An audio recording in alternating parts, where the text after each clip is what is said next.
नीतिमत्तेचे ठेकेदार बनून आणि जनतेचे रक्षक म्हणून मिरवून हे राजकारणी जी आपापसात लढाई करतायत, तुम्हाला काय वाटलं ते आपल्यासाठी करताय? बोकाळलेल्या भ्रष्टाचारामध्ये ते एकमेकांना चोर चोर म्हणतायत, ते थोडंच आपल्यासाठी म्हणतायत. गलिच्छ राजकारणाच्या चिखलात एकमेकाची वस्त्र फेडीत ते एकमेकाला खुशाल नागडं करतायत. तुम्हाला काय वाटतंय ते आपल्यासाठी करतायत? निबर कातडीचे ते आपापसात लढतील आणि आपोआप एकही होतील. एकमेकांना चोर चोर म्हणतील आणि सर्वजण सुखरूप सुटतील, एकमेकांना सोडवतील निर्दोष म्हणून. एकमेकांचे वस्त्रहरण करून एका क्षणी ते एकमेकांना नागडं करतील, दुसऱ्या क्षणी एकमेकावर जाड पांघरून घालण्यासाठी. जिंकतील पुन्हा निवडणुका, बसतील पुन्हा खुर्चीवर, सगळे कसे अगदी घटनेनुसार. आणि आपण मात्र नेहमीच्या सवयीप्रमाणे यावेळी जाऊ द्या, पुढच्या वेळी नक्की काहीतरी भलं होणार, अशी आशा मनात धरून बसून राहू मख्खपणे 5 वर्ष. याला एकंदरीतच लोकशाहीची उज्ज्वल परंपरा वगैरे म्हणता येईल. तुम्हाला काय वाटतं?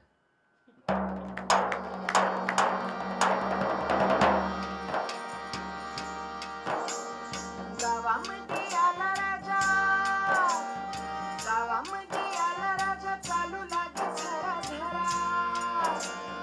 गावामध्ये आला राजा, चालू लागे झरा झरा. बया बया रूप त्याचा, बया बया रूप त्याचा, जसा शंकराचा तारा. गावामध्ये आला राजा,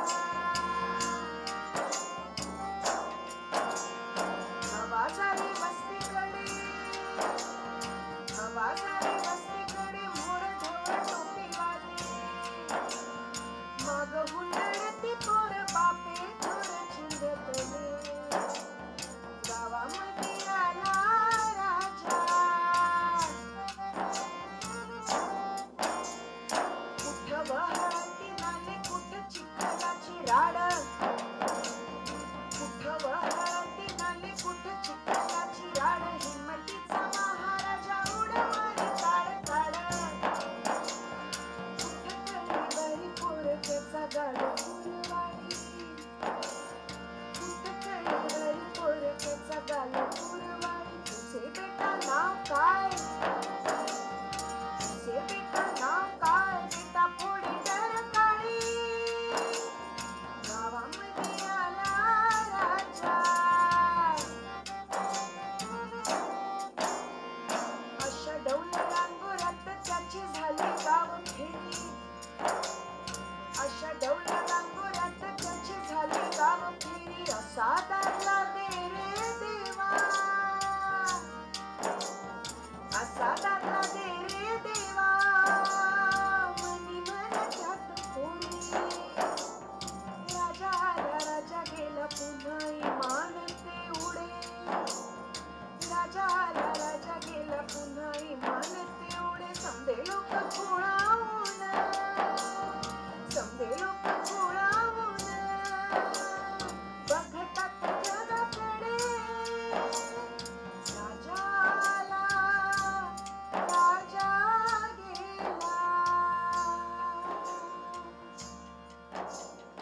गाव झाला सुना सुना, रस्ता रिता भूता परी. लाल निळा पताकांचा केरवले वाऱ्यावरी. राजा आला म्हणून शान, पीठ मीठ धराई.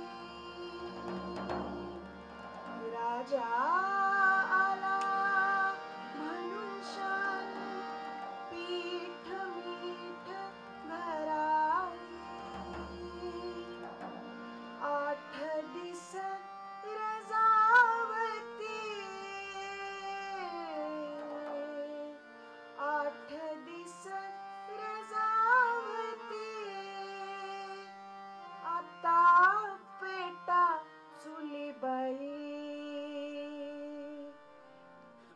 राजा आला, राजा गेला.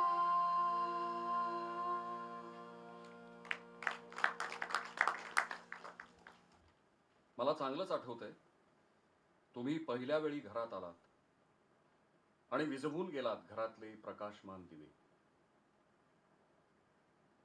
विझलेल्या दिव्याची धग घराच्या डोळ्यामध्ये अजूनही खुपते आहे, एक ठणका बनून.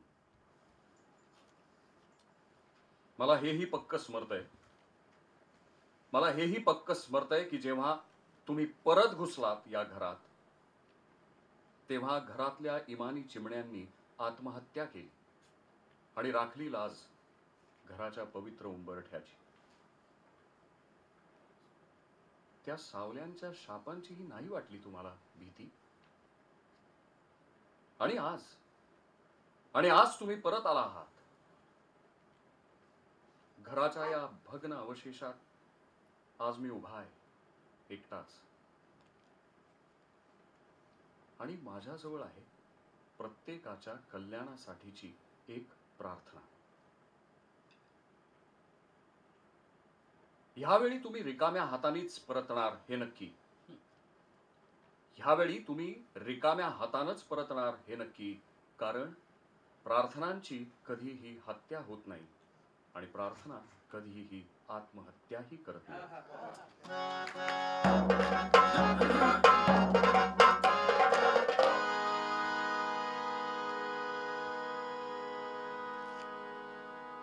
कालच रात्री झालाय मृत्यू तुझ्यासारख्याच क्षीण आवाज असलेल्या एका कवीचा. कालच रात्री झालाय मृत्यू तुझ्यासारख्याच क्षीण आवाज असलेल्या एका कवीचा. समजून चुकला होता तो की त्याच्या निरुपयोगी कवितेत क्रिकेट सामन्याच्या कल्लोळी जल्लोषापेक्षा कुठलाही गंभीर आशय नव्हता. तू झोपला नाहीयेस ना? जागा हो. तर आपण कशाबद्दल बोलत होतो? दगडाच्या कठीणपणाबद्दल, पाण्याच्या थंडाव्याबद्दल, धगधगणाऱ्या जाळाबद्दल, मोरानं फुलवलेल्या नक्षीदार पिसाऱ्याबद्दल, का जगातल्या त्या फळाबद्दल जे तोंडात घालताच त्याची चव कडूशार होते? कशाबद्दल बोलत होतो आपण? रात्रीच्या 11:56 अग्नीच्या विजत चाललेल्या निखाऱ्यांनी पेटलेल्या आकाशाबद्दल, की या सुंदर जमिनीबद्दल ज्याचं हळूहळू रखरखीत वाळवंट होते आहे, की या सुशांत बांबूच्या वनाच्या सावल्यांची राख होण्याबद्दल? कशाबद्दल बोलत होतो आपण? इतक्या दिवसांनी मला माझं म्हणता येईल असं जगणं शोधूनही सापडलं नाही. इतक्या दिवसांनी मला माझं म्हणता येईल असं जगणं शोधूनही सापडलं नाही, किंवा फक्त माझंच असेल असं मरणही सापडलं नाही. कोण आहेत ते? कोण आहे ते जे माझ्या दिवस रात्री कुरतडून त्याच्या चिंध्या करून टाकतायत? आणि कोण आहे ते जे संध्याकाळ होते न होते तोच आपला रक्तमाखला उत्सव साजरा करतायत?